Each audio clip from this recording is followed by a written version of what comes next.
Hi guys, my name is Dolly Chauhan. Now we are starting to study science chapter 1 crop production and management. So आज हम start करेंगे crop production and management का part 3। Part 1 में हमने पढ़ लिया है भाई, क्या क्या पढ़ लिया अब तक हमने कि पैडी रबी क्रॉप्स क्या होता है, खरीफ क्रॉप क्या होता है, और हमारा प्रिपरेशन ऑफ सॉइल क्यों ज़रूरी होती है हमारे फील्ड के लिए, और जिस प्रोसेस और टर्निंग मतलब जिस प्रोसेस से हम हमारे सॉइल को जो है टर्न और लूज़ करते हैं उस प्रोसेस को हम टीलिंग और प्लगिंग कहते हैं। इसके लिए हमारे 3 टूल्स यूज़ होते हैं। कौन कौन से? हमारे एक तो कल्टीवेटर यूज़ होता है, एक तो प्लॉग यूज़ होता है, और एक अजीब सी चीज़ भी है वो यूज़ होती है। ठीक है, तो ये जो तीनों चीज़ें ये यूज़ होती है। अगर आपने पार्ट 1 और 2 नहीं देखा तो जल्दी से चाहिए और पार्ट 1 को देखिए, उसको लाइक कीजिए, उसको सब्सक्राइब कीजिए और चैनल को सब्सक्राइब कीजिए, उसको शेयर भी कर दीजिएगा। Thank you. तो चलिए अब हम स्टार्ट करते हैं। अब हम स्टार्ट क्या करने वाले हैं, हमने पिछली वीडियो में ही प्रीव्यू ले लिया था। क्या लिया था कि अब हम भाई स्टार्ट करेंगे सोइंग।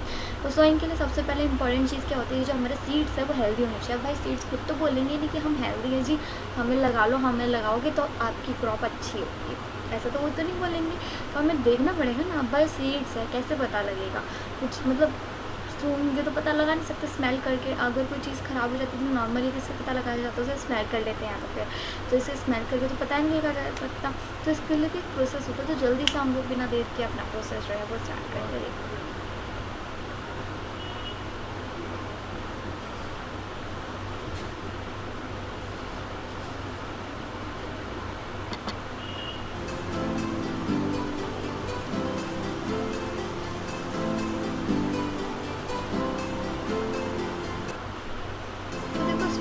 स्टार्टिंग में क्या हुआ था कि 2 बच्चे थे, कौन? पहेली और भूजो।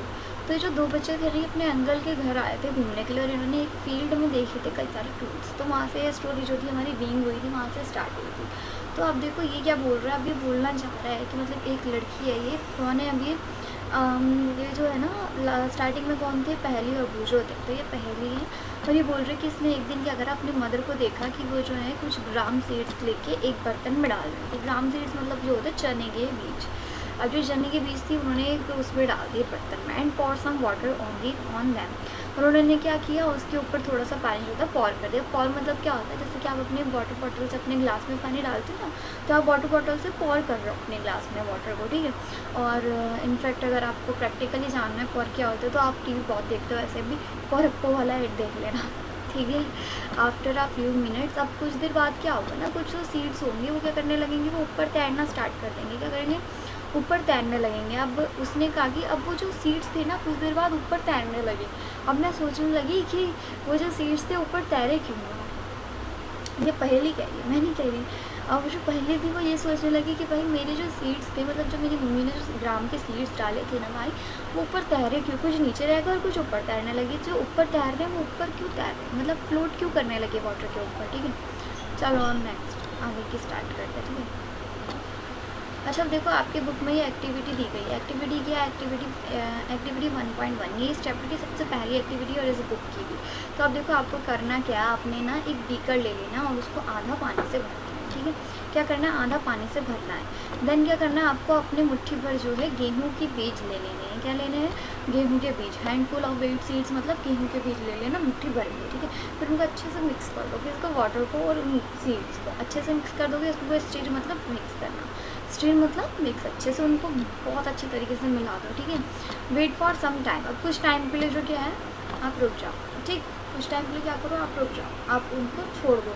अब आपको ऑब्जर्व करना है कि क्या हुआ। Are the seeds which floats on water, अब जो सीड्स ऊपर तैर रहे थे वो दोज भी लाइटर और हैवियर, वो उस पर लाइटर वो मतलब जो थे हल्के थे उन बीजेस, मतलब जो सीड्स जो नीचे थे उनसे लाइट थे कि हैवी थे, मतलब जो डूबे हुए थे, जो तैर रहे थे ना, अब उनका वेट, और जो ऊपर आ गए थे, जो ऊपर आ गए थे, ऊपर फ्लोट करने लगे थे, उनका वेट। आप अगर दोनों का वेट अगर कंपैरिजन करके देखोगे ना तो बताओ मतलब लाइटर है वो कि उनसे हैवी हैं, या आपने बताना है कि जो मतलब नीचे ये जो डूबे हुए हैं, जो डूबे हुए बीज हैं जो हमारे, वो उनका वेट, और जो ऊपर फ्लोट कर रहे हैं, देखो समझो, जो ऊपर फ्लोट कर रहे हैं उनका वेट, और जो नीचे तैर रहे हैं वो नीचे हैं उनका, जो नीचे डूबे हुए हैं ना उनका वेट, उन दोनों में कंपैरिजन करोगे तो मतलब कौन लाइटर है कौन हैवियर है, तो आपको ये बताना है। अब देखो why will they be lighter. अब वो लाइटर क्यों है ये बोल रहा है, इसका मतलब क्या होता है, उनका वेट लाइट होता है। क्या होता है, लाइट, यानी कि वो कितने होते हैं, लाइट वेट के होते हैं, ठीक है। तो उनका जो वेट है वो लाइटर होता है। डैमेज सीड्स क्या होते हैं, बिकम हॉलो, वो क्या होते हैं, खोखले होते हैं। क्या होते हैं, खोखले। हॉलो मतलब खोखले। वो जो होते हैं ना खोखले होते हैं, इसीलिए क्या होते हैं, वो लाइटर होते हैं, वो हल्के होते हैं। क्या होते हैं, वो हल्के होते हैं। क्यों, क्योंकि वो क्या होते हैं, हॉलो होते हैं, वो अंदर से है ना खोखले होते हैं, उनके अंदर कुछ नहीं होता। लेकिन जो हेल्दी सीड्स होते हैं उसके अंदर विटामिन वगैरह होते हैं, तो वो हेल्दी होते हैं, ठीक है। अब देखो इसीलिए वो ऊपर आ जाते हैं। क्यों क्यों क्यों क्यों अरे यार सॉरी, क्यों, क्योंकि वो जो है ऊपर तैरने लगते हैं, इसीलिए वो क्यों तैरने लगते हैं, क्योंकि वो अंदर से खोखले होते हैं, इसीलिए वो ऊपर तैरने लगते हैं। अब देखो ये जो है ना, जैसे कि मैंने बताया था, बीज तो खुद तो कहेंगे नहीं कि भाई हम हेल्दी हैं, हमें उगा लो, हम बेकार है, हमें फेंक दो कूड़ेदान में, डस्टबिन में डाल दो, ऐसा तो बोलेंगे नहीं। तो हमें ये जो प्रोसेस है, ये सबसे ईजी और बहुत अच्छा प्रोसेस है, ये जानने का कि कौन सा जो सीड है वो अच्छा है, कौन सा जो सीड है वो बेकार है, ओके, डैमेज है, ओके, और कौन सा सीड है बहुत अच्छा तरीका है, ठीक है ना, यही वाला सेपरेटिंग और good seeds from damage ones, okay. Before sowing up बोने, मतलब मेरा मतलब है कि सोइंग क्या होता है ये जानने से पहले हम एक बहुत ज़रूरी टास्क कर लेते हैं भाई। अब देखो हमारे पास एक टास्क आया है, आपको अच्छे से करना है, इज़ नॉट दैट, मतलब, और वो टास्क क्या है, हमें ये जानना है कि कौन से सोइंग सीड्स, मतलब जो सोइंग सीड का जो प्रोसेस होता है वो कौन से 2 टूल से किया जाता है, यानी कि कौन से 2 औजारों से, मतलब कौन से 2 औजार ऐसे होते हैं जिनसे हम कर सकते हैं वो, मतलब सोइंग सीड, मतलब सीड को बो सकते हैं यार नॉर्मली, ऐसे कौन से 2 वो होते हैं हमारे, मतलब ये हमें जानने की कौन से टास्क होते हैं, ठीक है, वो कौन से टास्क होते हैं, मतलब ये हमारे को टास्क मिला है कि वो कौन से टूल्स होते हैं, ये हमें जानना ही हमारा टास्क है, ठीक है ना। हमें जानना क्या है कि वो टूल्स कौन से हैं जिनसे हम सोइंग सीड कर सकते हैं। तो मैं आपको हिंट दे देती कि वो टूल्स होते हैं वो 2 टाइप के होते हैं। अब भाई 2 टाइप के कैसे, एक तो ट्रेडिशनल टूल्स होते हैं और एक सीड ट्रेड होते हैं। तो चलो जल्दी से हम चलते हैं हमारे वीडियो पर।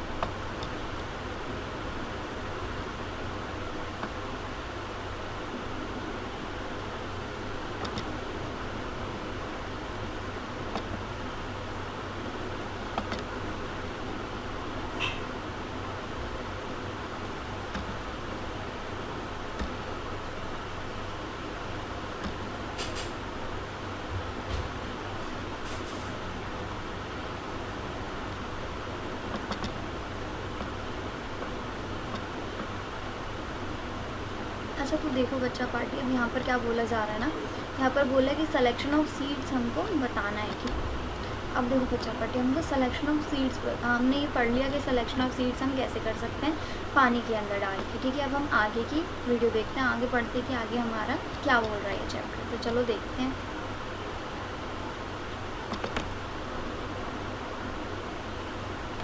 आप चाहें तो वैसे तो इसका स्क्रीनशॉट लेने की ज़रूरत नहीं, क्योंकि इसमें कुछ इंपॉर्टेंट था नहीं पेज में।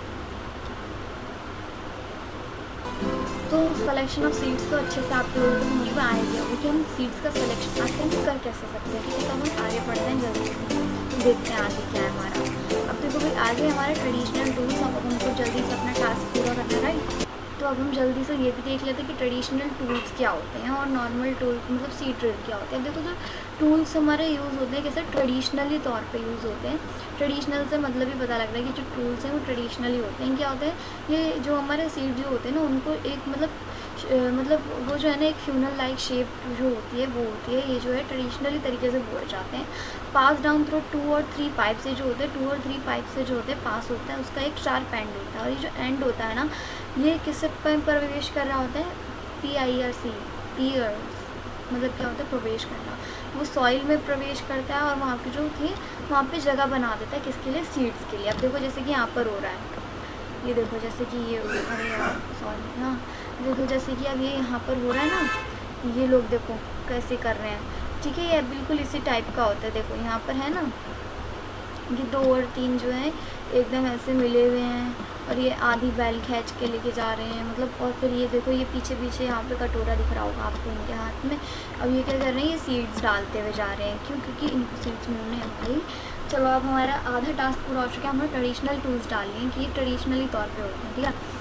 अब चलो आगे चलते हैं, ठीक है। अब हमें इतना तो पता लग गया कि ट्रेडिशनल टूल्स क्या होते हैं, इसकी डेफिनेशन ज़्यादा लिखने की ज़रूरत नहीं है, आपको आएगा पेपर में तो सिर्फ नॉर्मली ये आएगा पूछने को कि आपका कि सीड जो होते हैं वो कौन से टास्क से, मतलब कौन से जो होते हैं टूल से बोले जाते हैं। तो आप बता सकते हैं तो ट्रेडिशनल टूल होता है यही वाला टूल जो होता है, जिसमें मतलब पास डाउन वाला होता है, पास डाउन थ्रू 2 और 3 पाइप्स जब वो जुड़ा होता है उसका एक शार्प एंड होता है, मतलब जो नीचे होता है ना वो शार्प एंड होता है।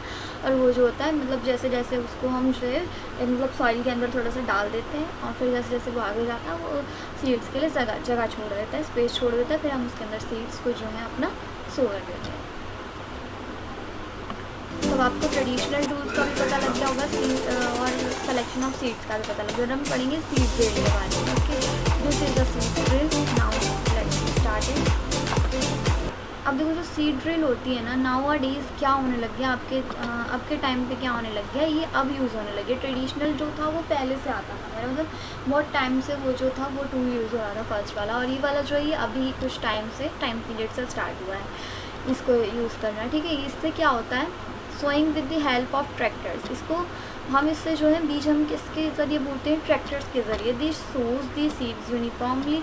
अभी क्या करता है, एक तो जो सीड्स होते हैं उनको यूनिफॉर्मली यानी कि हर जगह एक समान होता है। कहीं ऐसा नहीं अच्छा लगता है ना एक फील्ड में बहुत ज़्यादा जगह हो, मतलब जो हमारा फील्ड है उसमें एक तरफ तो बहुत सारे प्लांट्स हों, दूसरी तरफ क्रॉप्स ही ना हो, एक तरफ बहुत सारी क्रॉप्स हों, तो अजीब सा लगेगा, आधा फील्ड खाली रह जाएगा। तो ये जो ट्रैक्टर होता है ना ये यूनिफॉर्मली यानी कि सारे फील्ड में जो है बराबर टाइप से सीड्स का डिस्ट्रीब्यूशन कर देता है, ये समझ लो। ठीक है, और हमेशा इक्वल डिस्टेंस पे डालता है और इक्वल डेप्थ पे डालता है। अब इक्वल डिस्टेंस और डेप्थ पे डालना क्यों ज़रूरी है, अब भाई सारे अगर आप एक साथ चिपका दोगे तो क्या होगा, सीड्स बेकार हो जाएंगे, वो उगेंगे नहीं, अच्छे से ग्रो अप नहीं कर पाएंगे।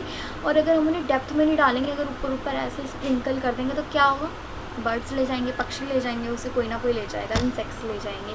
तो इसीलिए उसको प्रॉपर डेप्थ में डालता है ताकि वो जो है कोई ले ना जा सके, और जो प्रॉपर डिस्टेंस रखता है उनका। ठीक है, it's ensure that the seeds get covered by the soil after sowing. ये ज़रूरी होता है, जैसे कि मैंने अभी बताया था, ये ज़रूरी होता है कि जो मतलब सॉइल मतलब जो सीड्स होते हैं हम जब उन्हें सो करते हैं, उनको जब बो दें, डाल दें हमारे पिट के अंदर, गड्ढे के मतलब जो छोटा सा हमने अपना वो करा है, जो जगह बनाई थी, स्पेस बनाई थी, उसके अंदर डाल दें, तो ये ज़रूरी होता है कि हम उसको कवर अप कर दें, किसी सॉइल से ही कवर अप कर दें।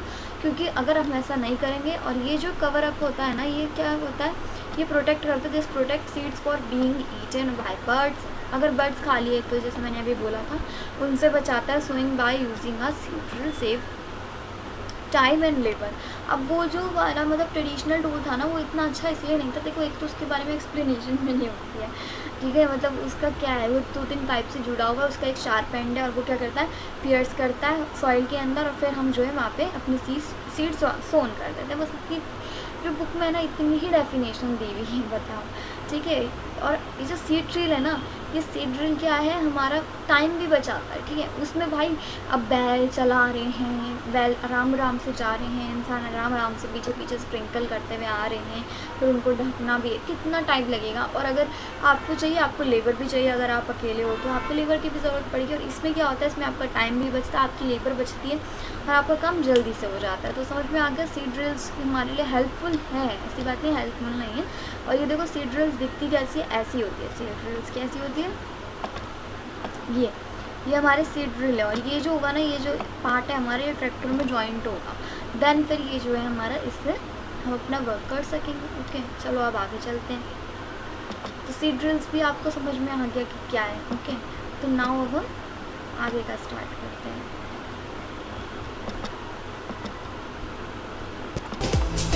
तो जो सीड ड्रिल्स होता है हमारा, ये आपको पता लग गया क्या होता है। ओके, सीड ड्रिल्स क्या होता है ये भी आपको पता हो गया। नाउ हमें क्या करना है, हमें आगे चलना है। चलो अब आगे, ठीक है ना।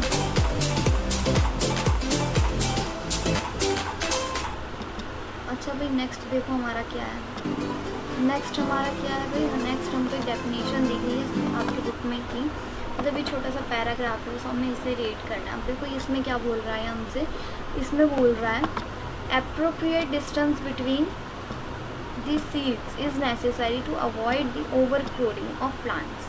अब प्लांट्स की ओवरक्राउडिंग, जैसा कि मैंने बताया था, एक ही जगह पे बहुत सारे प्लांट्स आ गए, एक ही जगह पे बो देने, उससे अवॉइड करता है हमको क्या, एक प्रॉपर डिस्टेंस। अगर हर एक हमारे जो होता है सीड में होगा तो क्या होगा, हमें प्रॉपर डिस्टेंस मिलेगा, और हमें पता लगेगा हम जो है ओवरक्राउडिंग यानी कि ज़्यादा अनाज बो दिया तो क्या होगा, फसल बेकार हो जाएगी। तो हम जो है ओवरक्राउडिंग से बच जाते हैं।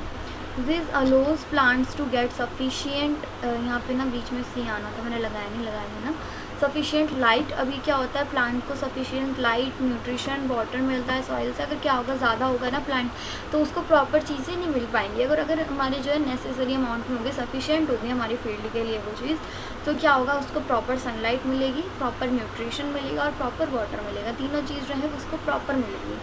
अब देखो, at time a few plants may have to be remove to prevent overcrowding. अब क्या होता है, कई बार क्या होता है ना, प्लांट्स को हटाया जाता है ओवर क्रोडिंग की वजह से। ओके, अब देखो यहाँ पर बोला जा रहा है there is a nursery near me, near my school, मेरे स्कूल के पास एक नर्सरी है। I found that a little plants were kept in small bags, but are they kept like this. अब देखो, नर्सरी मतलब आपकी नर्सरी वाली क्लास में एक नर्सरी होती है जिसके अंदर प्लांट्स उगाए जाते हैं छोटे छोटे से, ठीक है, और वो बेचने के लिए उगाए जाते हैं मेनली, तो है ना, ठीक है ना। अब देखो, ये बोल रहा है, ये भूजो है, ठीक है, ये भूजो बोल रहा है कि मेरे स्कूल के पास एक नर्सरी है, ठीक है भाई, चलो ठीक है। अब वहाँ पर क्या है, बहुत छोटे छोटे जो प्लांट्स हैं ना, वो बैग के अंदर जो है उन्होंने ग्रो कर रखे हैं। अब वो बोल रहा है कि उन्होंने ऐसा कर क्यों रखा है। अब देखो, ये क्या बोल रही है, बोल रहे हैं seeds of a few plants, की कुछ प्लांट के जो सीड्स होते हैं ना, such as paddy are first, जैसे कि पैडी। अब देखो, ये क्या होता है, ground in a nursery, grown in a nursery, जो है नर्सरी में ग्रोन होता है, when they grow into the. अब देखो, यहाँ पर क्या होता है, नर्सरी मतलब एक जगह होती है जहाँ पर छोटे छोटे प्लांट्स उगाए जाते हैं, ठीक है, बेचने वाले भी उगाए जाते हैं और नॉर्मली अपने लिए भी उगाया जा सकता है। तो देखो, यहाँ पर ये बात करें कि नर्सरी जो है, एक नर्सरी जो होती है उसके अंदर पैडी जो है पहले उगाए जाते हैं, when they grow into the seedling. अब फिर जब वो थोड़े से सीडलिंग में हो जाते हैं, सीडलिंग में बदल जाते हैं, उनको ट्रांसप्लांटेड कर दिया जाता है, किसमें, मैन्युअली, किसी और फील्ड में रख दिया जाता है। सम, अब देखो क्या हो रहा है, बोल रहा है some forest plants and flowering plants are also grow in the nursery. कुछ जो फॉरेस्ट प्लांट्स वगैरह वो भी नर्सरी में उगते हैं। अब देखो, पैडी का ना एक प्रोसेस होता है, जब वो स्टार्टिंग में उगाया जाता है ना, उसे फील्ड में तुरंत नहीं डाला जाता, उसे पहले एक नर्सरी में, ये बोल रहे हैं नर्सरी में रखा जाता है। उस प्रोसेस को हम सीडलिंग कहते हैं, ठीक है, वो जो मतलब फिर उसको ट्रांसफ़र करा जाता है, तो उस प्रोसेस को हम सीडलिंग कहते हैं। अब उनको जो है, जब तक वो थोड़े बड़े नहीं हो जाते ना, उनको उसे वहीं पर रखा जाता है। दैन जब वो थोड़े बड़े हो जाते हैं तो उनको जो है ट्रांसफ़र कर दिया जाता है दूसरे फील्ड में, ठीक है। इतना समझ में आ गया, चलो अब आगे चलते हैं।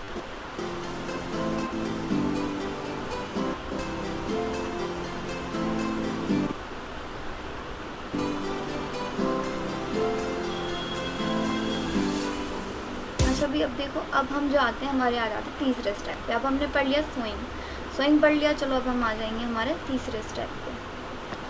नाउ हम अपने 7 स्टेप्स में से थर्ड जो है स्टेप देखने वाले हैं, क्या है, एग्रीकल्चर इम्प्लीमेंट। अब तक हमने क्या क्या पढ़ लिया, अब तक हमने प्रिपरेशन ऑफ सॉइल और स्विंग के बारे में हमने पूरे अच्छी तरीके से पढ़ लिया। अब देखो, एडिंग मैन्योर एंड फर्टिलाइजर्स।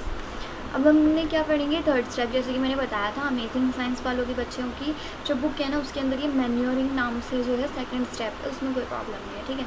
अब देखो, the substance which are added to the soil. अब देखो, जो सब्सटेंस जो है सॉइल में डाला जाता है in the form of nutrients for the healthy growth of plants are called manure and fertilisers. अब देखो, ये एक सब्सटेंस होता है जो कि हमारी जो है हमारे प्लांट्स के अंदर न्यूट्रिशन फॉर्म करने के लिए और उनके अच्छी ग्रोथ के लिए डाला जाता है, उनको हम क्या कहते हैं, मैन्योर और फर्टिलाइज़र। अब ये जो है ना, ये बहुत इम्पोर्टेंट है, पूरा का पूरा आप हाईलाइट ही कर लो, ठीक है, बुक में कर लो, कहीं पर कर लो, कहीं पर लिख लो, कुछ भी कर लो, लेकिन कर लो, क्योंकि ये बहुत इंपॉर्टेंट चीज़ है। अभी आपसे कभी भी पूछ लिया जा सकता है कि क्या होता है, ठीक है। और अच्छा, मेरे को ज़रा कमेंट सेक्शन में ये बता देना कि क्रॉप्स क्या होती है, क्रॉप्स की डेफिनेशन क्या होती है, ठीक है। मैंने पहले वीडियो में बताया था कि क्रॉप्स में और प्लांट्स में क्या डिफरेंस है, ठीक है। तो अब मेरे को जानना है आपसे कि क्रॉप क्या होती है। चलो, अब देखो, आई सो अ हेल्दी क्रॉप ग्रोइंग। अब ये बोल रहा है बूझो कि मैंने देखा है एक हेल्दी क्रॉप को उगते हुए इन अ फार्म में। कहाँ पे ग्रो अप करते हुए देखा था, फार्म में, एक फार्म में, ठीक है। अब क्या था, इन दी नेबरिंग फार्म। अब वो बोल रहे हैं कि मेरे पड़ोस में एक फार्म था, मैंने वहाँ पे देखा था। द प्लांट्स वर वीक, लेकिन जो मतलब जो मेरे बगल में जो फार्म था ना, वहाँ पे जो प्लांट्स थे वो बहुत ही ज़्यादा वीक थे। Why do some plants grow better and than others.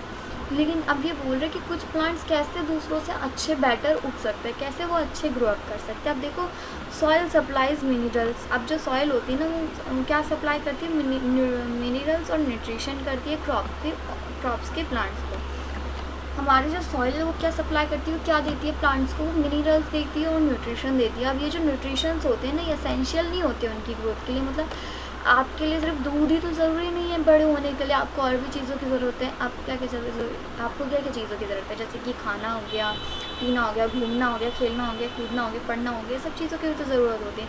ऐसी प्लांट्स को सिर्फ न्यूट्रिशंस और मिनरल्स की, सॉइल की ज़रूरत नहीं होती, और भी बहुत सी चीज़ें होती हैं जो उसे चाहिए होती है। जैसे इन सर्टेन एरियाज़, कुछ एरियाज़ में अलग अलग चीज़ें चाहिए होती है, जैसे कि farmers grow crop after crop in the same year. जैसे कि जो फार्मर होता है ना, वो अभी जैसे उसने हार्वेस्ट कर ली, क्रॉप अपनी दोबारा उसी फील्ड में डाल दी। जो फील्ड है ना, इज़ नेवर टेल अनकल्टिवेटेड और फैलो। वो जो हमारा फील्ड होगा उसके अंदर, देखो कई बार ना कई फार्मर्स ऐसे करते हैं, उन्होंने क्रॉप हार्वेस्ट करी और दोबारा उसी में उगा दी। अब भाई वो एक के बाद एक फील्ड में, मतलब एक ही फील्ड में कई सारी जो है हमारी क्रॉप्स जो है, अगर वो डाले ही जा रहे, तो सोचो न्यूट्रिशंस के साथ क्या होगा। वो बंजर हो जाएगी, या तो फिर ज़मीन, या फिर मतलब कुछ भी हो सकता है उसके साथ। इमेजिन कर लो खुद ही कि उसके साथ क्या होगा ज़मीन के साथ, फिर है कि नहीं। चलो अब आगे चलते हैं, ठीक है।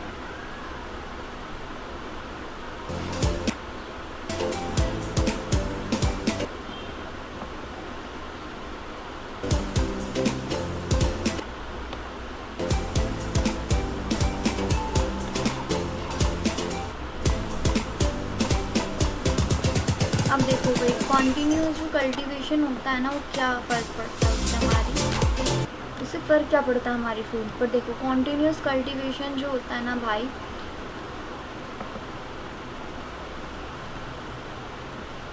देखो कॉन्टीन्यूस कल्टीवेशन जो होता है क्रॉप्स का, make the soil poor in nutritions. वो सॉइल को जो है न्यूट्रिशंस में पुअर बना देती है। इसका मतलब कि क्या है, जो फार्मर्स हैं have to add manure to the fields, ठीक है। अब उसको क्या करना पड़ेगा, मैन्योर डालना पड़ेगा अपनी फील्ड में, तो replenish the soil with nutritions, उसको दोबारा से न्यूट्रिशन से भरपूर करने के लिए, ठीक है, दोबारा से न्यूट्रिशंस लाने के लिए उसके अंदर। अब ये जो प्रोसेस होता है इसको हम मैन्योरिंग कहते हैं, ठीक है। अब देखिए जिन बच्चों की कॉपी में मैन्योरिंग एक पॉइंट है, तो उसका यहाँ पे हमारा ये बन सकता है, ठीक है ना। ये यहाँ तक हमारी जो है डेफिनेशन प्रॉपर जो है तैयार हो गई, रेडी हो गई। क्या है, continuous cultivation of crops make the soil poor in nutrition, therefore farmer have to add manure to the field to replenish the soil with nutrition. This process is called manuring. यानी कि जो हमारी continuous, अब farmer एक ही field का ही farmer ऐसे होते हैं ना बेचारे, जिनके पास एक ही फील्ड, आप एक ही फील्ड में तो बार बार खेती करेंगे ना, तब उसमें क्या होगा, वो जो सॉइल होगी ना वो पुअर हो जाएगी न्यूट्रिशंस में। अगर आपसे एक ही काम बार बार कराया जाए तो आप थक तो जाओगे ना, है ना। ऐसी जो सॉइल है वो भी थक जाती है, वो कहती है भाई बस अब मैं नहीं कर सकती, मुझे कुछ खाना पीना दो। तो ऐसे हमें सॉइल को मैन्योर देना पड़ता है, और इस प्रोसेस को हम क्या कहते हैं, मैन्योरिंग। अब देखो भाई, इम्प्रूव और insufficient manuring results in weak plants. ये जो होता है इम्प्रूव और इनसफिशिएंट, यानी कि ज़्यादा, यानी कि मैन्योर की कम बढ़ती ही हमारी जो प्लांट्स होती हैं ना उसकी ग्रोथ में, मतलब जैसे कि अब मान लो किसी ने कम डाला, किसी ने ज़्यादा डाला, तो ये उसकी ग्रोथ की वीकनेस पे हो जाते हैं। उनकी ग्रोथ जो होती है उसकी कमती बढ़ती के डिपेंड्स पे होती है, ठीक है, उसके ऊपर डिपेंड होते हैं कि हमने मैन्योर जो है वो कितना डाला है, ठीक है ना, वो उस हिसाब से वो बोल रहा है। इसीलिए जो उसके खेत थे वो बहुत हेल्दी थे, और जो उसके नेबर के खेत थे वो जो थे वो क्या थे, वो थोड़े वीक थे, इसी वजह से, इसी कारण से, ठीक है। तो चलो अब आगे चलते हैं।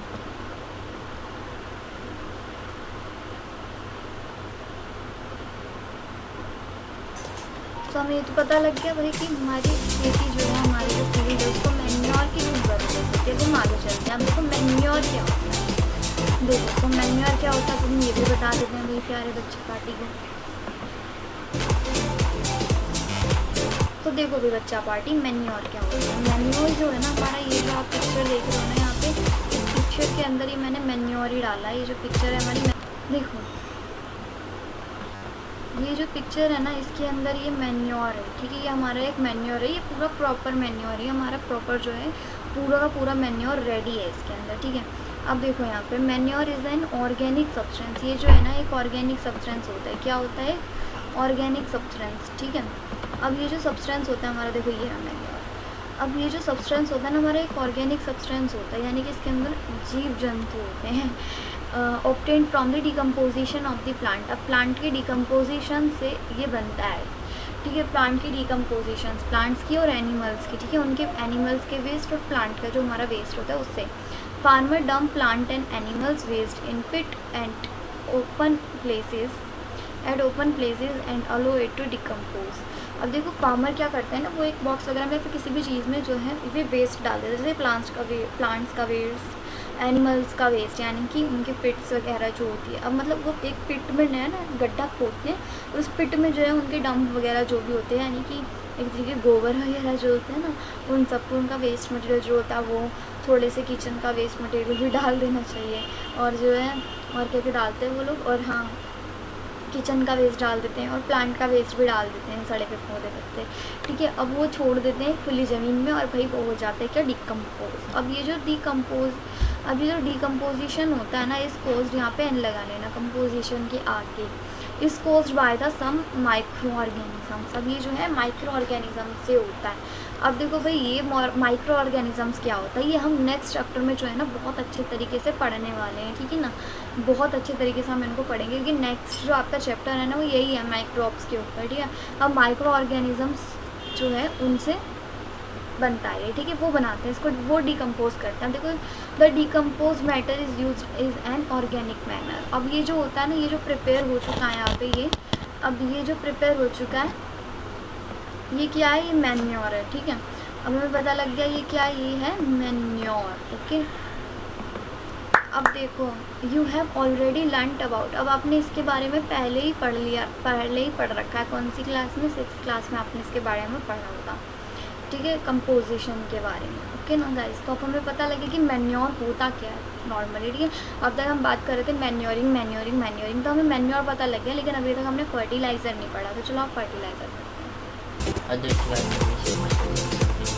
तो गाइस हमने जो है मैन्योर के बारे में पूरी अच्छी तरीके से जो है पूरी जानकारी कर ली, हमें पता लग गया मैन्योर क्या होता है, मैन्योर जो है लिविंग ऑर्गेनिज्म। तो अब हम आ जाते हैं हमारे इस वाले पेज पर, अब हम देखते हैं कि ये क्या कहता है। तो चलो मैन्योर के आगे वाला पार्ट स्टार्ट करते हैं। हाँ जी देखो भाई, अब हमसे ये पेज क्या कह रहा है, ये हमारी एक्टिविटी 1.2 है, ठीक है। अब देखो ये बोल रहा है टेक अ मूंग और ग्राम सीड्स, मूंग के या फिर ग्राम यानी कि चने के जो हैं आप बीज ले लीजिए और फिर उन्हें जनरेट कीजिए, ठीक है, जर्मिनेट कीजिए। नाउ अब फिर क्या बोलता है, सेलेक्ट 3 इक्वल साइज्ड सीडलिंग्स। अब जो है 3 इक्वल साइज की सीडलिंग्स जो हैं, सीडलिंग मैंने पीछे वीडियो में बताया था क्या होता है, आप जल्दी से कमेंट सेक्शन में बताइए कि क्या होता है, ठीक है। टेक 3 एम्प्टी ग्लासेस, अब जो है 3 एम्प्टी यानी कि खाली ग्लासेस ले लीजिए, या फिर सिमिलर वेसल्स यानी कि सिमिलर कोई से भी बर्तन ले लो या फिर कुछ भी ले लो, ठीक है, पर एक जैसी होनी चाहिए। मार्क दैम, अब उनको क्या करो ABC मार्क कर दो। अब ग्लास ए में क्या करो, थोड़ा सा जो है ग्लास ए में क्या करना, amount of soil mixed with a little cow dung manure. अब देखो हमें क्या करना है ना कि हमारा जो ए है उसके अंदर गाय का डंग का जो है मैन्यूअर बनाना है, उसके अंदर हमें क्या करना है, देखो ये बोल रहा है कि उसके अंदर पहले हमें थोड़ी सी मिट्टी लेनी है, दैन उसके अंदर काऊ का डंग डाल देना है। डंग मतलब क्या होता है, काऊ का मतलब वो होता है जैसे वो बने कंडे बनते हैं गोबर से कहते हैं, ठीक है, तो वो होता है हमारा डंग। अब देखो क्या बोल रहा है कि अब जो है आप जो है गाय के डंग में जो है सॉइल ऐड कर लीजिए, ठीक है, वो सॉइल में गाय का जो डंग है उसे ऐड कर लीजिए। अब देखो इन ग्लास बी, अब बी के अंदर क्या करना है, with the same amount of soil mixed. अब सेम अमाउंट जितना पहले वाले में लिया था उतना ही लेना है, विद अ लिटिल यूरिया। अब हमें क्या लेना है, साथ में थोड़ा सा क्या लेना है, यूरिया लेना है। अब देखो भाई गाइस यूरिया क्या होता है, सो यूरिया हमारा ये होता है, देखो ये जो इसके अंकल के हाथ में देख रहे हैं ना आप, इसे यूरिया कहते हैं। अब मतलब जनरली ये क्या होता है, ये होता है गर्ल्स होता है हब यूरिया यानी कि उर्वरक पौधों के विकास के लिए सबसे अच्छा उपयोग है, सब्जी बीज पेड़ पर ये सब, मतलब एक तरीके से ये मान लो कि फर्टिलाइज़र टाइप एक यूरिया है, ठीक है। तो उसने क्या बोला है कि एक तो आपको यूरिया डालना है, ओके, एक में सॉइल प्लस क्या करना है, डंग करना है, सूखा का गोबर है, ओके, और दूसरा उसने बोला है, अब आपको पता लग गया यूरिया क्या होता है, ठीक है। अब देखो टेक दी सेम अमाउंट, अब जो है सेम अमाउंट दोबारा से लेना है आपको सॉइल का और फिर ग्लास सी में डाल देना है, विदाउट एडिंग एनीथिंग, कुछ भी डाले बिना। पहले में हमने डंग मिलाया, दूसरे में यूरिया मिलाया, तो अब हम देखो now pour the same amount of water in each glass. अब मान लो आप 1 घूंट पानी डाल रहे हो तो तीनों में एक घूंट पानी डाल देना है। And the plant seedling in them, अब जो प्लांट सीडलिंग है उनमें डाल देंगे। Keep them in a safe place and water them daily. अब जो है उन्हें एक सेफ प्लेस में रख देना और उन्हें रोज़ रोज़ पानी देना है, ठीक है। अब देखो आफ्टर 7 या फिर 7 से 10 दिन बाद क्या होगा, आप ऑब्जर्व करोगे कि वो ग्रोथ करने लग गए हैं। क्या करने लग गए हैं, वो ग्रोथ करने लगे हैं, ठीक है। ओके, तो हमने ये समझा। अब देखो क्या बोल रहा है यार, क्या करने लग गए, वो ग्रोथ करने लगे, राइट। तो अब देखो यहाँ पर आपको दिख रहा है ये क्या कर रहे हैं। सबसे पहले इन्होंने प्रिपरेशन करा, एक्सपेरिमेंट का, राइट। अब देखो नीचे ये ए है, ए में हमने क्या करा था, डंग डाला था, राइट। डंग डाला था, गाय का गोबर डाला था और सॉइल डाला था। सेकंड में हमने क्या डाला था, सेकंड में हमने यूरिया डाला था, राइट। और थर्ड में हमने सीमेंट डाला था, सिर्फ सॉइल डाली थी, राइट। इसमें सिर्फ सॉइल थी। तो अब आप देख सकते हो इन तीनों की ग्रोथ कैसी हुई है, तीनों की ग्रोथ में अंतर है। अब देखो सबसे अच्छा कौन ग्रोथ किया है बताओ, आप जल्दी से कमेंट सेक्शन में बता दो कि सबसे अच्छा कौन से वाले प्लांट ने ग्रोथ किया, ए, बी या सी या डी, ठीक। वो सॉरी डी तो है ही नहीं, क्या ए या बी या सी, ठीक है। तो सबसे अच्छा ग्रोथ कौन से प्लांट ने किया है, अब आपको ये मुझे बताना है, ठीक है ना। मतलब कि कौन सी चीज़ जो है हमारे एक्सपेरिमेंट में अच्छी रही है, ठीक है। अब देखो डेड प्लांट्स, अभी हमें क्या बोल रहा है, dead plants in all the glasses grow at the same place. अब बोल रहा है कि सारे जो भी ग्लासेस हैं उसके सारे के सारे ग्लासेस जो हैं सेम सेम ग्रोथ हुई है उनकी। अब देखो विच ग्लास शोड, जैसे कि मैंने आपसे पूछा है, which glass showed better growth of plants, किसने बेटर ग्रोथ दिखाई है और कौन से प्लांट में फास्ट ग्रोथ हो रही है, कौन से प्लांट में अच्छी हो रही है और जल्दी से ग्रोथ कर रहा है वो। अब जल्दी से आप भी कमेंट सेक्शन में लिख के बताओ कि कौन सा कर रहा है, ए, बी या सी, ओके। तो आपको फ़ोटो देख के पता लग सकती है, आप स्क्रीनशॉट भी ले सकते हैं। मैं एक बार आपको फ़ोटो दिखा देती हूँ, देखो जल्दी से देख लो, ये वाली फ़ोटो है वो, ए, बी या सी, आपका क्या ऑप्शन है जल्दी से बताना, ठीक है। और याद रखना ए में हमने क्या डाला था, सॉइल के साथ डंग डाला था। सेकंड में हमने क्या डाला था, सेकंड में हमने सॉइल के साथ हमने यूरिया डाला था। और थर्ड में हमने केवल सॉइल डाली थी। तो अब आपने मुझे बताना है कि कौन सी सबसे अच्छी ग्रोथ करी, ठीक है। अब देखो in which glass was the grow faster, ठीक है। अब देखो fertilisers are chemical which are rich in a practical nutrition. अब देखो प्रैक्टिकल न्यूट्रिशंस में क्या होता है ना, जो हमारे केमिकल्स होते हैं वो हम खड़े उतरते हैं कि हाँ भाई वो अच्छे से हमारे प्लांट्स को न्यूट्रिशन देते हैं और उनको ग्रोथ भी देते हैं। How are the different from manure. अब हमें ये समझ में नहीं आएगा यार, मैन्योर भी वही चीज़ होती है, फर्टिलाइज़र भी वही चीज़ होती है, वो भी न्यूट्रिशन देता है, वो भी न्यूट्रिशन देता है, तो डालो तो बात तो सेम ही है ना। लेकिन नहीं, और जो फर्टिलाइज़र्स होते हैं वो फैक्ट्री में बनते हैं। हम देखो सब एग्जांपल क्या है इनका, एक तो यूरिया है, वो मैंने वाइट कलर का दिखाया था आपको, वही है। एक एमोनियम सल्फेट है, एमोनियम सल्फेट। अब देखो सुपर फॉस्फेट। अब देखो ये है पोटैश, ये है एनपीके की फुल फॉर्म क्या होती है, ये आप याद कर लेना। एनपीके की या फुल फॉर्म होती है नाइट्रोजन फॉस्फोरस पोटेशियम, ठीक है। तो ये आपको पोटेशियम नाइट्रोजन फॉस्फोरस पोटेशियम जो है ये आपको याद कर लेनी है, क्योंकि आपसे कभी भी पूछ नहीं सकता, ठीक है। ओके, अब देखो the use of fertilisers has help farmer to get better yield of crops. अभी क्या करता है, फर्टिलाइजर्स का यूज़ क्या करता है, उनका जो क्रॉप्स अच्छी बना देता है, उनका फील्ड भी अच्छा बना देता है, सब कुछ अच्छा कर देता है। वीट हो, पैडी हो या फिर मेज़ हो, हमारा भुट्टा हो, कुछ भी हो, अच्छी इसकी होती है। देखो लेकिन exclusive use of fertilisers has made the soil less fertile. अब देखो हमारे जो फर्टिलाइज़र्स होते हैं ना भाई, वो क्या करते हैं भाई, क्योंकि अब देखो भाई ये जो है फर्टिलाइजर्स होते हैं, ये कंपनीज वगैरह में बनते हैं। अब अगर हम सोचें कि भाई आप सोचो कि ये तो बहुत अच्छा प्लांट ग्रो कर रहा है, मैं एक काम करता हूँ कि जितना पैकेट लाया हूँ सारा का सारा डाल देता हूँ, तो क्या होगा, तो ये आपकी जो ज़मीन की जो फर्टिलिटी है ना, यानी जो आपकी ज़मीन जितनी फर्टाइल है उसको कम कर देगा, आपकी ज़मीन की क्या कम कर देगा, फर्टाइल कम कर देगा। अब फर्टाइल कम कर देगा, उससे क्या मतलब है, इसका जितनी वो उपजाऊ होगी ना उसे बंजर बनाता चला जाएगा, ऐसे टाइप का। उसकी उपजाऊता कम कर देगा, यानी कि जितनी वो उपजाऊ होगी वो कम हो जाएगी अगर हम ज़्यादा फर्टिलाइजर्स का यूज़ करते हैं। तो क्योंकि बिकॉज ज़्यादा केमिकल्स पे तो यूज़ नहीं करनी चाहिए ना। अब आप अपने फेस पे क्रीम वगैरह लगाते तो वो लगाते कई बार ऐसा होता है ना कि आपकी स्किन कहते हैं ना कि इतनी ज़्यादा मत लगाओ, ज़्यादा लगाओगे तो प्रॉब्लम हो जाएगी। क्यों बोलते हैं ऐसा, क्योंकि केमिकल्स का यूज़ ज़्यादा नहीं करना चाहिए। ऐसे हमारी सॉइल के साथ भी अगर हम उसके अंदर ज़्यादा केमिकल यूज़ करेंगे तो गड़बड़ हो जाएगी। अब देखो fertilisers have also become a source of water population. वो सॉरी वाटर पॉल्यूशन। अब फर्टिलाइजर्स क्या करता है, have also become a source of water pollution. अब देखो ये जो होता है ना, ये क्या करता है, ये एक वाटर पॉल्यूशन फैलाता है, मतलब ये जो है वाटर पॉल्यूशन का भी सोर्स है। देखो जैसे यहाँ पे, ठीक है, देयरफॉर इसका मतलब क्या है, in order to maintain the fertility, हमको अगर अपनी ज़मीन की उपजाऊता बना के रखनी है तो उसको क्या करना पड़ेगा, सॉइल को हमें उसे मेंटेन करके रखना पड़ेगा एक ऑर्डर में, ठीक है।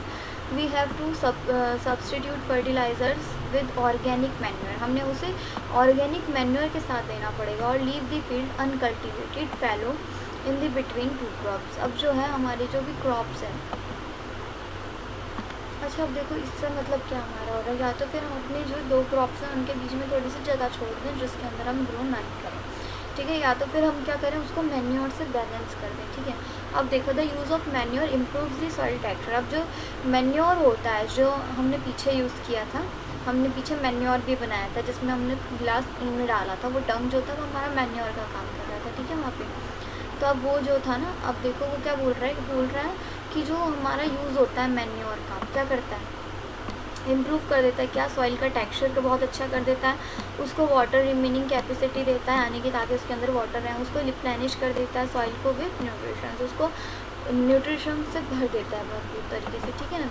तो अब पता लग गया हमें। अब चलो अब आगे चलते हैं। अब आगे हमें क्या बोल रहा है, अब देखो आगे बोल रहा है another method of replenishing the soil.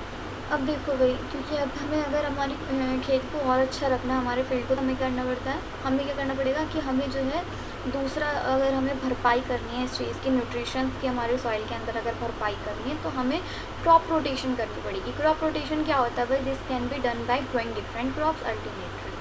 अब मान लो हम नॉर्मली बो रहे हैं, हमें जो अब हमें क्या करना है, अब हमें ये करना है कि हम जो अपनी क्रॉप्स को बदल के लगाएं, मतलब एक हार्वेस्ट कर ली तो दूसरी लगा दी, दूसरी हार्वेस्ट कर ली तो तीसरी लगा दी, इस बार कुछ लगाया तो अगली बार कुछ लगा दे, अगली बार कुछ लगाया तो उससे अगली बार कुछ लगाते, ऐसे अलग अलग करके सीजन्स के हिसाब से हुआ है। अब देखो अब आगे क्या बोल रहा है ये हमको। अब देखो भाई ये बोल रहा है हमें कि जो क्रॉप्स रोटेशन, अब देखो भाई बोर मत होता है कि दीदी तो पेज से पढ़ाने लग गई, एनिमेशन वाली वीडियो निकाली, ऐसे कुछ नहीं है, बस ये एक पेज में जो है आपको इससे पढ़ा रही हूँ, बाकी का पूरा उस वीडियो में ही है, बस ये ख़त्म होने वाला है, तो बोर बिल्कुल भी मत होना, बस थोड़ा सा रह गया, उसके बाद हम वीडियो पे चलेंगे, ठीक है, उसके बाद और मजा लेंगे पढ़ेंगे। अब देखो this can be done by growing different crops alternately, हम लगातार अलग अलग उगाएँ। अर्लियर फार्मर्स जो थे ना, हमारे पहले के फार्मर्स थे इंडियन नॉर्थन इंडिया में, वो क्या यूज़ करते थे, grow legumes as fodder in one season and wheat in the next season. अब देखो वो क्या करते थे ना, वो आधे मतलब जो साल था ना, वो क्या करते थे, एक सीज़न में क्या करते थे कि ग्रो लीगम्स एज फॉडर, यानी कि चारे के रूप में कलियाँ उगाते थे, ठीक है, और अगले सीज़न में गेहूँ डाल देते थे। This help in the replenish of the soil with nitrogen. वो क्या हेल्प करता था कि उनकी जो सॉइल होती थी वो नाइट्रोजन से भरपूर रहती थी, उसकी भरपाई होती रहती थी, ठीक है, जिससे नाइट्रोजन से। अब देखो farmers are being encourage to adopt this practice. अब जो फार्मर्स है ना, वो ये जो प्रैक्टिस है, अब देखो हमारे फार्मर्स को अब क्या करना चाहिए, अब अभी उन्हें प्रोत्साहित करना चाहिए, या फिर अब वो स्टार्ट कर रहे हैं इस कल्चर को लेने का, उनको प्रोत्साहित करना चाहिए कि हाँ भाई वो भी ऐसा करें। वो अब करने भी लगे हुए तो खाने के, लेकिन ये बोल रही है बुक जो हमारी बोल रही है, farmers are being encourage to adopt. वो अब वो प्रोत्साहित हो रहे हैं इस प्रैक्टिस को लेने के लिए, ठीक है, क्या हो रहे हैं, प्रोत्साहित हो रहे हैं, इनकरेज हो रहे हैं। इन द प्रीवियस क्लास हमने पहले की क्लासेस में पढ़ा था, यू हैव लर्न अबाउट किसके बारे में पढ़ा था, रीजोबियम और बैक्टीरिया। रीजोबियम और बैक्टीरिया क्या होता है, these are present in nodules of fruits of leguminous plants. They fix atmospheric nitrogen. अब देखो भाई, आप बोलोगे दीदी यार बड़े हार्ड शब्द आने लगे, बड़े हार्ड वर्ड, ऐसा कुछ नहीं है, बहुत ईजी वर्ड्स आप पढ़ दो तो सही। देखो अब आगे देखो ये जो चीज़ें हैं ना, तो रिपोजियम और बैक्टीरिया, ये दोनों ही हमारी जो है रूट्स की नोडल्स में प्रेजेंट होती है प्लांट के अंदर, किसके उसमें, लेग्यूमिनोस से। अब ये जो है फिक्स करती है हमारी एटमॉस्फेरिक नाइट्रोजन को, किसको, एटमॉस्फेरिक नाइट्रोजन को, ये हमारे फिक्स कर देती है। अब हम चलो आगे चलते हैं, आगे की स्टार्ट करते हैं। सो फाइनली अब हम अपनी वीडियो पे जाएंगे।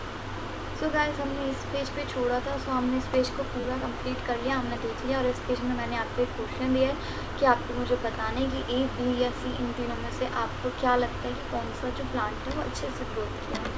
मैं फिर से बोल रही हूँ, ए, बी या सी, ठीक है। आपको तीनों में से मुझे बताना है कि कौन से प्लांट ने अच्छे से ग्रोथ की है। Okay, so guys comment section में लिखना मत, ओके, थैंक यू। तो चलो अब हम आगे चलते हैं, वीडियो भी ख़त्म नहीं हुई है तो जाने की बिल्कुल मत सोचना। ओके, चलो अब आगे चलते हैं। तो मैं स्टार्टिंग में पहुंच गई। तो गाइस हमने वाला चीज़ पूरा पूरा कर लिया है। नाउ हम चलते हैं आगे की तरफ। चलो ये चलते हैं। अब देखो हमसे क्या बोला जा रहा है, हमसे बोला जा रहा है बच्चा पार्टी। अब मैंने बोला था कि भाई अगर ऐसी बात है तो मैन्योर और फर्टिलाइज़र में फ़र्क ही क्या है। तो देखो उसके डिफरेंस को समझो, किसको समझो, उसके डिफरेंस को समझो। ओके, तो अब हम उसके डिफरेंस को समझेंगे कि भाई मैन्योर में और फर्टिलाइज़र में डिफरेंस क्या होता है। तो कई बच्चे कन्फ्यूज हो जाते हैं। देखो फर्टिलाइज़र क्या होता है, वो मैन मेड होता है। क्या होता है, मैन मेड होता है और इनऑर्गेनिक सॉल्ट होता है, ठीक है। अब देखो मैन्योर क्या होता है, वो नेचुरल सब्सटेंस होता है। उसके अंदर मैंने दिखाया था ना, वो छोटे छोटे से वो थे कीड़े टाइप के, वो थे वॉर्म, अर्थ वॉर्म्स वगैरह होते हैं। तो वो जो होता है डिकम्पोजिशन होता है by cattle during and plant अरे क्या हो रहा है यार, रेसिड्यूज, ठीक है। Fertiliser is prepared in factories, fertiliser जो है फैक्ट्रीज में बनता है और मैन्योर जो है फील्ड्स में बन जाता है। Fertiliser does not provide any humus to the soil, उसको ह्यूमस नहीं चाहिए होता सॉइल का कुछ भी, लेकिन मैन्योर जो है उसको खूब सारा ह्यूमस चाहिए होता है, ठीक है। क्या चाहिए होता है, ह्यूमस। गाइस अगर कोई भी क्वेश्चन होता है आप मुझे नीचे कमेंट सेक्शन में पूछ सकते हैं, मैं ज़रूर रिप्लाई करूँगी। ओके, कोई भी डाउट हो, कोई भी क्वेश्चन हो, किसी भी चीज़ को लेकर I will reply you. Please ask me in comment section. ये दिस साउंड्स नाइस ना। अच्छा चलो ठीक है। सो प्लीज़ अगर कोई क्वेश्चंस हो so write down in comment sections and I will see then I reply you. Okay, now plants nutrition like nitrogens, phosphorus and potassium, उसके अंदर ये सब होता है। मैन्योर जो होता है रिलेटिवली लेस होता है प्लांट न्यूट्रिशन के लिए, मतलब इसके अंदर ये जो है ना हमारी सॉइल के लिए ज़्यादा अच्छा होता है। जो मैन्योर होता है हमारी सॉइल के लिए ज़्यादा अच्छा होता है, प्लांट्स के लिए इतना अच्छा नहीं होता। अच्छा होता है, ऐसा नहीं उनको नुकसान कर देते हैं, नहीं, वो उनके लिए भी अच्छा होता है। लेकिन फर्टिलाइज़र जो होता है वो प्लांट्स के लिए अच्छा होता है लेकिन सॉइल के लिए नहीं। एक तरीके से ये भी हमारा पॉइंट इसमें आ सकता है नहीं। अब देखो इट्स इम्पॉर्टेंट, सो गाइस इसको याद ज़रूर कर लेना। ओके, बड़ी मेहनत करती है वीडियो बनाने में, प्लीज़ लाइक कमेंट शेयर ज़रूर कर दिया करो। ओके, तो अब हम आगे चलते हैं। तो आपको दोनों के अंदर डिफरेंस बिटवीन समझ में आ गया ना। ओके, तो चलिए अब हम आगे चलते हैं।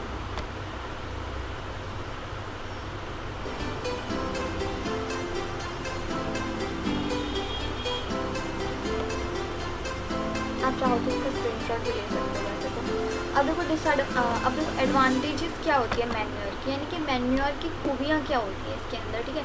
अब भाई हर चीज़ की खूबियाँ होती हैं। आपकी क्या क्या खूबियाँ, आपकी भी कई सारी खूबियाँ होंगी, जैसे किसी की रीडिंग अच्छी होगी, किसी की साइंस अच्छी होगी, किसी की हो सकता है मुझसे भी अच्छी हो साइंस, ठीक है। अब देखो एडवांटेजेस क्या होती है मैन्योर में। The organic manure is considered better than fertiliser. जो ऑर्गेनिक मैटर मतलब ऑर्गेनिक जीव्स, मतलब जैसे जीव्स कह रहे हो सॉरी, मतलब जो लिविंग ऑर्गेनिज्म से बना होता है ना, एक तरीके से लिविंग ऑर्गेनिज्म, ये नहीं कि उसके अंदर इंसान मिले हुए होंगे, ऐसा कुछ भी नहीं होता।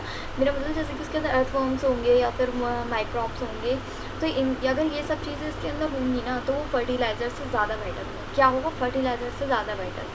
It enhance the water holding capacity of the soil. ये क्या प्रोवाइड करता है, हमारे सॉइल को वाटर होल्डिंग, यानी कि वाटर को होल्ड करके रखने की कैपेसिटी दे देता है। देखो दूसरा पॉइंट, ठीक है। It make soil phosphorus due to exchange of gases becomes easy.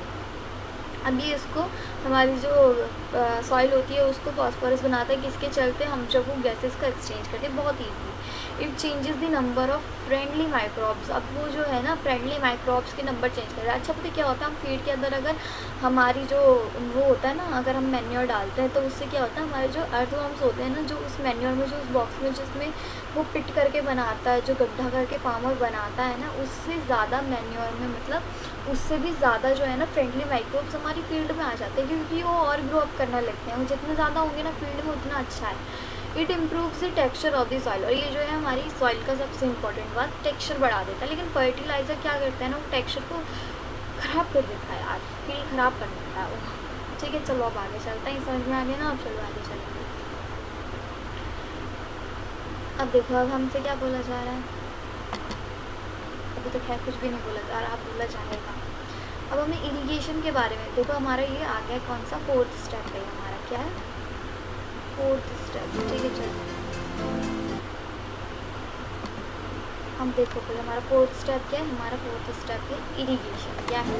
Irrigation. तो चलो इरिगेशन पढ़ते हैं हम।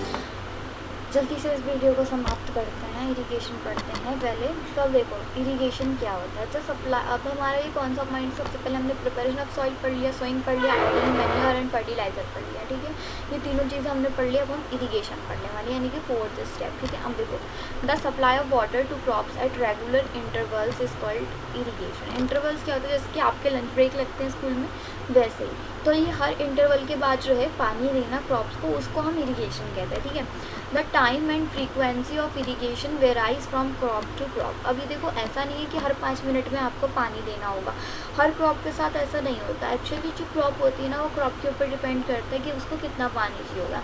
जैसे चावलों को पानी ज़्यादा चाहिए होता है, आप उनको ज़्यादा पानी दोगे तो वो ख़राब हो जाएंगे।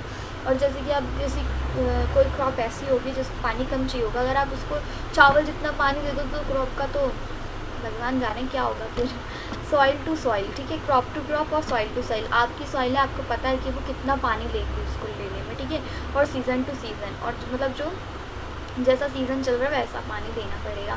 तो समर्स में कई बार ज़्यादा देना पड़ता है। ठीक है, summers the frequency of watering is higher. जैसे कि मैंने अभी बताया, समर में जो होती है फ्रीक्वेंसी वाटर की हमेशा हायर ही रहती है। Why it is so? ऐसा क्यों होता है? देखो एक क्वेश्चन हमारे पास आ गया। Could it be due to the increase rate of evaporation? क्या वो इवेपोरेशन इंक्रीज कर देती है फ्रॉम द लीव्स? अच्छा अब देखो थोड़ा सा मैं अपने आप को यहाँ रख देती हूँ। अच्छा आप देखो, अब ये बोल रहा है कि फ्रीक्वेंसी जो होती है हायर होती है। ऐसा क्यों होता है? Could it due to be increase rate of evaporation from the soil and the leaves. वो इसलिए होता है क्योंकि वो जो लीव्स और वाटर के बीच में इवेपोरेशन चल रही होती है, उसकी वजह से होता है क्या ऐसा? चलो आप चेक कर लेते हैं भाई क्यों होता है ऐसा। तो मैं अपनी जगह पे वापस आ जाती हूँ। चलो अब देखते हैं।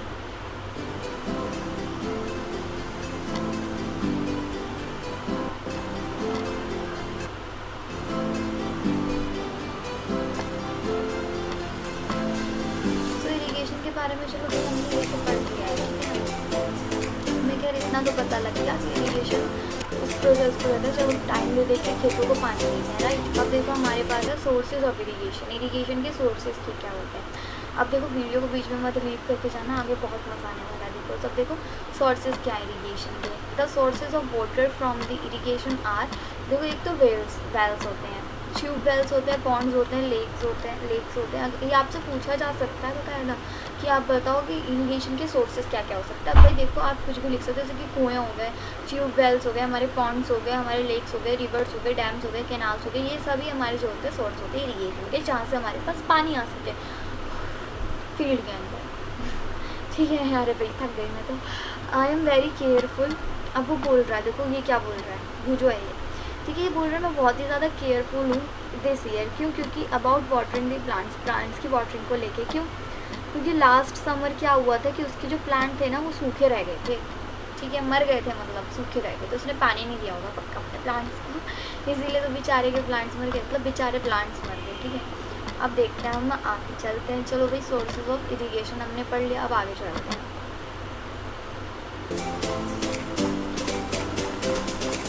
आई होप आपको मज़ा आ रहा हूँ वीडियो के अंदर। अब देखते हैं हमारे ट्रेडिशनल मेथड्स जो होते हैं इरिगेशन, ये हमारे ट्रेडिशनल मेथड्स हैं, मतलब ये बहुत टाइम से चलते आ रहे हैं मेथड्स। ठीक है ना, अब देखो क्या क्या है। एक तो मोट है, इसके अंदर पुली सिस्टम होता है। ठीक है, एक चेन पंप है, इसका मैं बताऊँगी कैसे कैसे होता है। एक देखली होता है। ठीक है, अब देखो मैं दोबारा से खुद को थोड़ा सा हटा देती हूँ, यहाँ रख देती हूँ। ठीक है, अब देखो एक देखली होता है, एक राहत होता है, ये जो है लीवर सिस्टम होता है, लीवर के द्वारा चलता है। ठीक है, अब हम आगे चलते हैं। ठीक है, अब देखते हैं आगे भी क्या चल रहा है हमारा।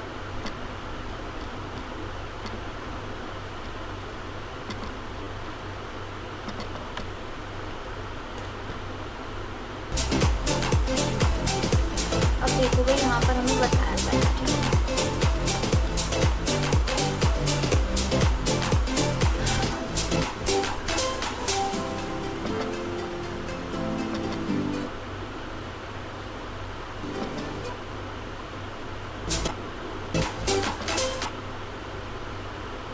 तो आप इसको देखो थोड़ा सा, ठीक है। अब देखो गाइस, जो हमारे ट्रेडिशनल मेथड्स होते हैं ना, वो क्या होते हैं, वो हमारे एक तो वेल्स में अवेलेबल होता है, लेक्स में, कैनाल में। इस लिफ्टिंग बाय वो क्या होता है, नॉर्मली उसको अप किया जाता है, ठीक है। फिर डिफरेंट मेथड से उसको उठाया जाता है पानी को, ट्यूब वेल से या फिर वेल से, इन सब चीज़ों से, कैनाल से, डैम से, इन सब से जो है बाहर लाया जाता है। देन क्या किया जाता है, उसके बाद जो है डिफरेंट रीजन्स में उसको छोड़ दिया जाता है, अलग अलग जगह में, फील्ड्स में, अलग अलग जगहों पे बहा दिया जाता है। अब जो कैटल्स होती हैं या फिर ह्यूमन लेबर होती है, इज़ यूज़ दिस मेथड, वो कुछ इन मेथड्स का यूज़ करती है इनको। अब देखो ये मेथड क्या होते हैं, बहुत सस्ते मेथड होते हैं, और लेकिन ये जो होते हैं लेस एफिशिएंट होते हैं। अब ये जो वेरियस ट्रेडिशनल वेज होता है, देखो कुछ इस तरीके से, जैसे कि मोट, चैन पुली, जैसे कि मैंने पीछे बताया था। अब देखो मोट कुछ इस तरीके का होता है, जैसे कि एक जो है वेल है, ठीक है। ये क्या है हमारा, अरे भैया मेरा एक तो पेन भी ना, लगता है इसको वेल पसंद नहीं आया बच्चों। देखो बच्चा पार्टी, अब ये जो है वेल है, क्या है ये, अरे यार वो भैया, देखो अब ये हमारा एक वेल है।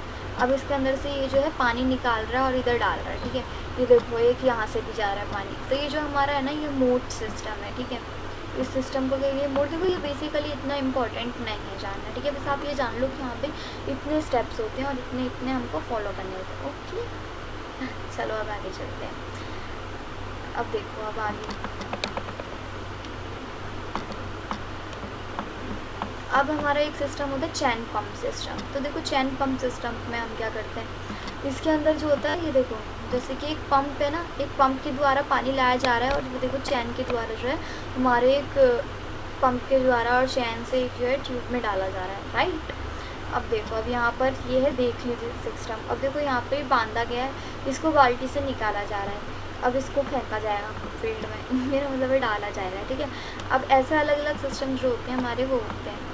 अब ये देखो एक सिस्टम है राहत, ये जो सिस्टम है इसके अंदर ये जो काउस होती है ना, गोल गोल गोल गोल गोल गोल गोल गोल ऐसे घूमेंगी, फिर ऐसे ये भी गोल गोल गोल गोल गोल गोल घूमेगा, फिर पानी निकलेगा।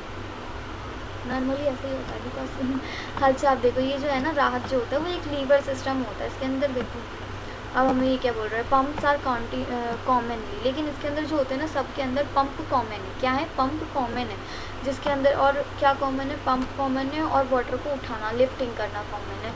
देखो अब क्या होता है ना, diesel, biogas, electricity and solar energy जो होती है, वो पंप को चलाने में लगाई जा सकती है, ठीक है। पंप किस किस चीज़ से चलते हैं, अब देखो पंप जो है डीजल से भी चलते हैं, बायोगैस से भी चलते हैं, इलेक्ट्रिसिटी से भी चलते हैं, सोलार एनर्जी से भी चलते हैं।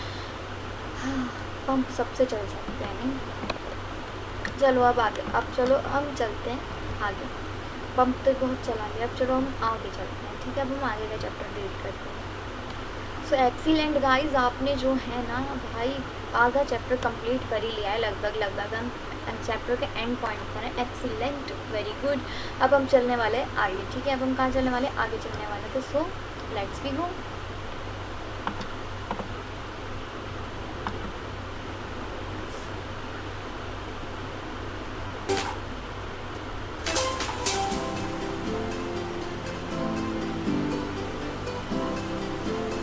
अब मैंने जैसे बोला था कि वो पुराने टाइप के सिस्टम्स, अब देखो मॉडर्न मेथड क्या है इरिगेशन के।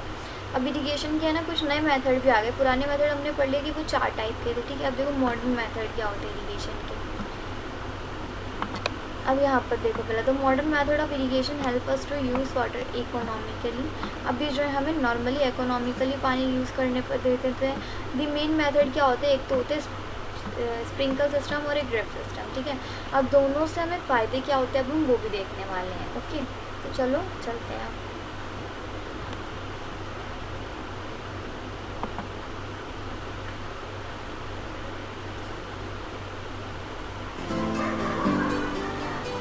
तो ये जो है कुछ हमारे मॉडर्न मेथड्स हैं, वो जो पीछे हमने पढ़े थे ना, वो हमारे ट्रेडिशनल मेथड्स, यानी कि वो बहुत टाइम से यूज़ कर रहे हैं। और ये जो है ये अब मॉडर्न मेथड्स हैं हमारे।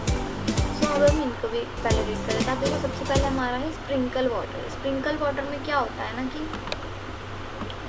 स्प्रिंकल वाटर कह रहे हैं, स्प्रिंकल सिस्टम के नाम से पता लगेगा कि वाटर जो है स्प्रिंकल होगा। इस सिस्टम के अंदर क्या होता है, more useful on the uneven land where sufficient water is not available. जहाँ पे मतलब अनइवन लैंड होता है, सफिशिएंट वाटर पर्याप्त मात्रा में वहाँ पे पानी नहीं होता, तो वहाँ पे क्या करते हैं कि परपेंडिकुलर पाइप्स जो है वो लगा देते हैं। हैविंग रोटेटिंग, अब उन्हें क्या करते हैं, वो रोटेट होते रहें पाइप, इसलिए उनमें जो है नोजल्स लगा देते हैं उनके टॉप पर। Are joint to the main, और उन्हें क्या है टॉप से मेन पाइप लाइन पे ज्वाइंट कर देते हैं, जो कि रेगुलर इंटरवल्स में पानी उन्हें देता रहे। When water is allowed to flow through the main pipe, अब जब वाटर को हम कहते हैं कि हाँ भाई जा तू जा मतलब वाटर का प्रेशर जब एकदम से दे देते हैं वाटर का उस पाइप में, तो क्या होता है उसकी पंप की हेल्प से it escape from the rotating nozzles. अब वो क्या करता है, रोटेटिंग नोजल्स के पास जाता है, इट गेट स्प्रिंकल्ड। अब वहाँ पे क्योंकि रोटेटिंग नोजल्स होती हैं उनके पाइप के मुँह पे, वो जो है पाइप है ना स्प्रिंकल करने लगता है, जैसे बारिश होती है ना वैसे आने लगता है फिर पानी क्रॉप्स के ऊपर, ठीक है। As if it is remaining, अब उसके अंदर अगर बचा हो ना तो वो भी ऐसे ही आएगा, ठीक है। अगर उसके अंदर it gets remaining on the crop, ठीक है। As if it is raining, मतलब ऐसा ही जैसे मैंने भी बताया उसको अंदर ऐसा ही लगेगा जैसे कि बारिश पड़ रही हो, बारिश के तरीके से, ठीक है। ओके, तो क्योंकि वो नोजल्स होते हैं ना उसके आगे, इसलिए ऐसा लगता है। तो हमें स्प्रिंकल सिस्टम समझ में आ गया नॉर्मली क्या होता है। अब हम चलते हैं आगे। अच्छा देखो, अगर आपको इसकी डेफिनेशन लिखनी हो तो आप क्या लिख सकते हो, this system is more useful. अब देख सकते हो आप, देखो पहले तो यहाँ तक लिख लेना, ठीक है। पहले ये इतना लिख लेना, दिस सिस्टम इज़, अरे देखो पहले तो ये लिख लेना, this system is more useful, ठीक है। अब देखो on the uneven land where sufficient water is not available, जहाँ पे सफिशिएंट वाटर नहीं हो वहाँ पे। अच्छा अब देखो ये है ना, आप एक काम करो, इतना ना भी लिखो ना तो भी चलेगा, लेकिन ये पूरा नीचे का अगर लिखोगे ना, ये लिख सकते हो, this system is more useful. The perpendicular pipes having rotating nozzles on the top are joined to the main pipelines at regular intervals. When the water is allowed to flow through the main pipe, it escape from the rotating nozzles। एक काम करते हैं, मैं आपको थोड़ा सा idea मिल जाएगा कि आप इसे कैसे कैसे लिख सकते हो, फिर देन आप इसका स्क्रीनशॉट भी ले लेना, ठीक है। देखो सबसे पहले तो आप इतना लिख लेना, this system is more useful, ठीक है, बहुत यूज़फुल होता है। दी परपेंडिकुलर पाइप्स जो होते हैं रोटेटिंग नोजल्स के साथ उन्हें जॉइंट कर लिया जाता है मेन पाइप से, जो कि रेगुलर इंटरवल्स में आते हैं। अब जब पाइप को अलाउ किया जाता है to flow through the pipe, जो मेन पाइप थ्रू से फ्लो थ्रू, ठीक है। तो फिर लिख देना, it escapes from the rotating nozzles, it gets sprinkled on the crop like raining. आप यहाँ पे लाइक भी लिख सकते हो, लाइक रेनिंग की तरह बिल्कुल वो जो है स्प्रिंकल होने लगता है वहाँ पर, ठीक है। सो हमें ये भी पता लग गया आप स्प्रिंकल क्या होता है। दूसरा हमारा क्या था देख लेते हैं, चलें आगे चलते हैं, चलो आगे चलते हैं। तो हमने स्प्रिंकल सिस्टम भी पढ़ लिया है, चलो बच्चा पार्टी अब आगे चलते हैं। अब आगे देखो क्या है, आगे हमारा जो है सेकेंड मेथड है। सेकेंड मेथड कौन सा है कि ड्रिप सिस्टम। अभी जो ड्रिप सिस्टम होता है ना भाई, देखो इस सिस्टम के अंदर क्या होता है, in this system the water flows drop. तो ड्रिप सिस्टम में क्या होता है, जो वाटर होता है ना फ्लोज यानी कि गिरता है ऊपर से, by the drop directly near the roots, जो कि जो ड्रॉप होती है वो सीधा रूट्स पे चली जाती है, ठीक है, यानी कि सीधा तीर निशाने पे। So it is called drip system. तो इसीलिए हम इसे कहते हैं drip system. It is the best, ये जो बहुत बेस्ट टेक्निक है कि फ्रूट्स प्लांट्स को पानी देने की, गार्डनर्स को या फिर ट्रीज़ को। Water is not wasted at all, water जो है बिल्कुल भी वेस्ट नहीं होगा। It is an bane in regions where ability of water. अब देखो ये क्या होता है, it is a bane in regions, ये जो है ना। अब अच्छा ये जो ड्रिप सिस्टम है ना, ऐसी जगहों के लिए भी बहुत अच्छा है जहाँ पे जो है पानी की कमी वगैरह हो, है ना। और आप देख सकते हो ये जो वाला जो सिस्टम है ना, ये ड्रिप सिस्टम है, और जो पिछली वाला था वो था हमारा स्प्रिंकल सिस्टम, ठीक है। अब हम आगे चलते हैं। अच्छा वो क्रॉप क्या होता है, क्रॉप जरूर लिख देना कॉमेंट्स में। अच्छा जब मैं क्वेश्चन पूछती जाती हूँ ना, आप लोग हाथ हाथ लिखते जाओ, ठीक है। चलो अब आगे चलते हैं। तो अब आगे चलेंगे क्या, अब हमारी वीडियो जो है वो यहीं पर ही ख़त्म होती है। Your future is defined by what you do today not tomorrow, यानी कि आपका फ्यूचर डिपेंड करता है कि आप आज क्या कर रहे हो, ना कि कल, ठीक है। यानी कि आप आज क्या कर रहे हो इस पे आपका फ्यूचर डिफाइन है, ठीक है। आप कल क्या कर रहे हो उसको मतलब नहीं है। कई बच्चे कहते हैं ना, अरे भी आज नहीं पढ़ रही, वाली वीडियो तो कल देखेंगे। नहीं, आज डालिए तो आज ही पढ़ो। क्यों? क्योंकि आपका जो फ्यूचर है ना वो इस पर डिपेंड नहीं करेगा कि आप कल क्या करोगे, वो डिपेंड करेगा कि आप आज क्या कर रहे हो। आपका फ्यूचर उस पर डिपेंड है। ओके गाइज, सो बच्चा party, bye bye, stay safe and healthy. Thank you for watching. और क्या बोलूँ, हाँ, और बोल देती हूँ कि लाइक शेयर सब्सक्राइब ज़रूर करना और प्लीज़ कमेंट करते रहना, थोड़ा अच्छा लगेगा ना। चलो, ये वाली वीडियो बहुत लेंथी होगी। नेक्स्ट वीडियो जो होगी इस चैप्टर की एंडिंग वीडियो होगी। ओके, तो बाय बाय।